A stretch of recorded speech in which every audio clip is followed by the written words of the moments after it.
حضرت عبداللہ ابن عباس رضی اللہ عنہ، ہم کہتے ہیں نا کہ چھوٹے بچے کو، ابھی تو چھوٹا ہے، بچہ ہے، اس کو چھوٹ دے دیتے ہیں. تربیت کا اصل میدان بچپنا ہی ہے، یہ یاد رکھ لو. بچوں کو حد سے زیادہ چھوٹ اور ان کے اوپر نظر کرم اور وہ آزاد ہوتے جائے. مثال بہت واضح ہے کہ پودا چھوٹا ہوگا اور وہ ٹیڑھا ہو رہا ہے تو اس کو سیدھا کیا جا سکتا ہے. اگر وہ تناور درخت بن گیا اور یہ ٹیڑھے پن کی حالت میں ہی بن گیا تو اب اس کو سیدھا کرنا مشکل، کاٹا ہی جا سکتا ہے، اب سیدھا نہیں کیا جا سکتا. یہی حال بچوں کا ہے. حضرت عبداللہ ابن عباس رضی اللہ عنہ، آپ علیہ الصلوۃ والسلام کی وفات کے وقت ابھی بالغ نہیں ہوئے ہیں. سمجھ گئے کہ کتنی چھوٹی عمر ہوگی، وفات کے وقت کے بالغ نہیں ہوئے ہیں. اور یہ جو واقعہ ہے اس سے پہلے کا واقعہ تو یقیناً اور بھی چھوٹے ہوں گے. لیکن آپ علیہ السلام کے پیچھے ایک مرتبہ سواری پر سوار ہے حضرت عبداللہ ابن عباس، فرماتے یا غلام. دیکھیے کیا تربیت آپ علیہ السلام فرماتے ہیں. اذا سألت فاسأل اللہ. بچے، یا غلام بمانا یہاں غلام وہ غلام نہیں، نوکر خادم وہ نہیں، غلام عربی میں بمانا بچے. اے بچے، جب تمہیں کوئی چیز مانگنی ہو فاسأل اللہ، فاسأل اللہ، اللہ ہی سے مانگنا، کسی سے نہیں. وَإِذَا اسْتَعَنْتَ فَاسْتَعِنْ بِاللَّهِ وَحْدَهُ.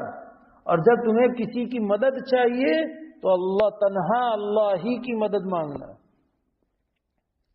یہ اخلاقیات ہے نا، اور بچے کو آپ تعلیم دے رہے ہیں. آگے وہی بات جو مجھے سمجھانی ہے فعال لما یرید میں، وہیں پر حضرت عبداللہ ابن عباس رضی اللہ عنہ کو ابھی بچپن ہی سے بٹھا رہے دل میں کہ یا غلام ان الامت لو اجتمعت علی ان ينفعوک بشیء، کہ اگر پوری دنیا تمہیں نفع پہنچانے پر جمع ہو جائے اور اللہ نہیں چاہتا تو ذرہ برابر تمہیں نفع نہیں پہنچا سکتے ہیں. اور اگر ان الامت لو اجتمعت علی ان یضروک بشیء، کہ اگر پوری دنیا تمہیں نقصان پہنچانا چاہتی ہے اور اللہ نقصان پہنچانا نہیں چاہتے ہیں تو ذرہ برابر بھی پوری دنیا مل کر کے تمہیں کوئی نقصان نہیں پہنچا سکتا. یہ کیا ہے؟ فعال لما یرید، کہ وہ چاہے گا نقصان پہنچانا تو ہمیں نقصان پہنچ سکتا ہے. کہ وہ مجھ پر بہت جلتا ہے تو جلنے دو نا، اچھا نہیں جلتا ہے تو جلنے دینے کا، اور جلے. لفظ ہی کتنا اچھا ہے کہ وہ مجھ پر جلتا ہے تو جلنے دو، اچھا ہے، اور جلا کرے.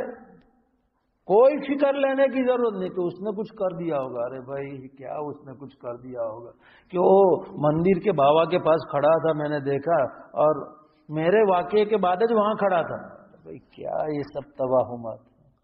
اللہ اگر نہیں چاہے گا تو پوری دنیا مل کر کے بھی جادو نہیں کر سکتی. اور اگر تقدیر میں لکھا ہوا ہے تو اس صورت میں کوئی گھبرانے کی ضرورت نہیں ہے.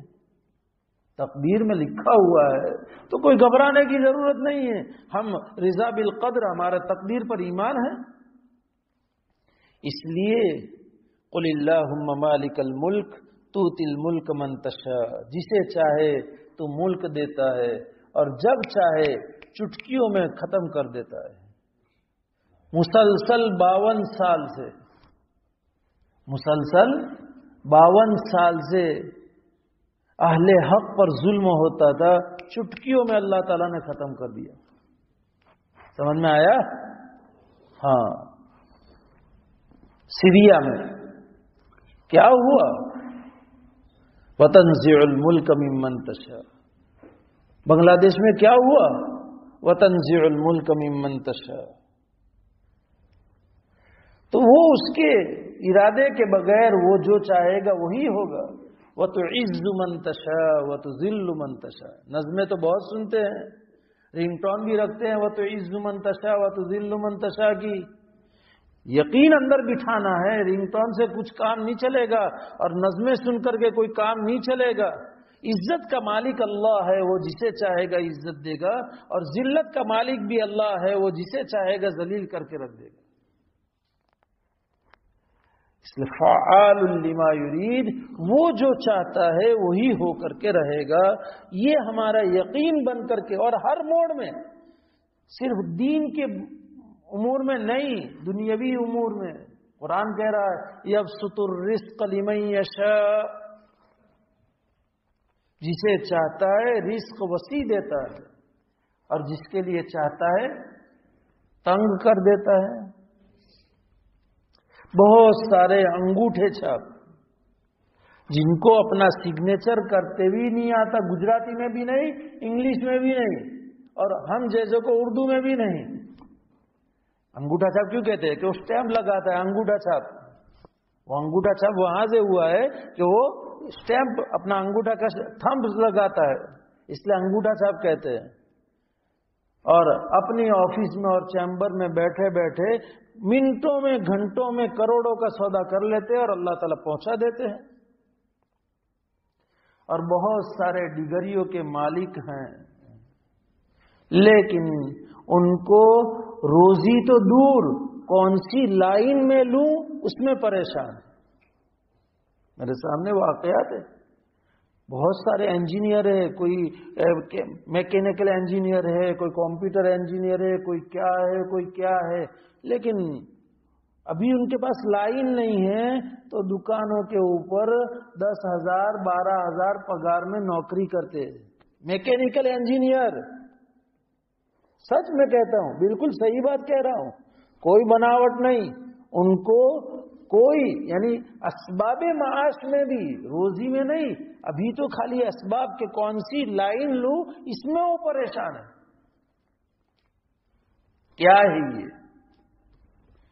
اسی کو عربی شاعر نے کہا ہے کم من عاقل عاقل تحیرت مذاہبہ وکم من جاہل جاہل تلقاہ مرزوقا.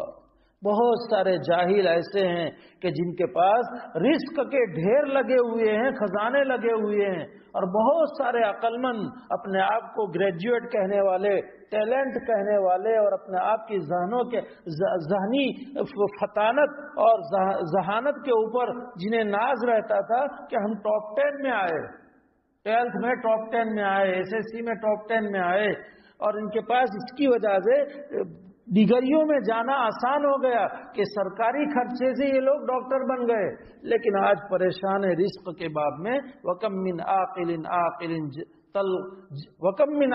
عَاقِلٍ تَحَيَّرَتْ مَذَاهِبُ، کہ کون سی لائن لینا اس میں وہ پریشان ہے. تو کیوں؟ يَبْسُطُ الرِّزْقَ لِمَنْ يَشَاءُ وَيَقْدِرُ، کہ جس کے لیے چاہتا ہے وہ تنگ کر دیتا ہے، اور جس کے لیے چاہتا ہے بہت زیادہ وسیع کر دیتا ہے. فعال لما یرید، وہ جو چاہے گا وہی ہو کر کے رہے گا. اس کی چاہت کے بغیر کچھ بھی پتا، ہم کہتے ہیں نا کہ خشک پتا بھی درخت پر سے ہل نہیں سکتا اس کے ارادے کے بغیر. جب یہ صفات ان بطش ربک لشدید سے لے کر کے فعال لما یرید تک اللہ تعالیٰ کی صفات، پہلی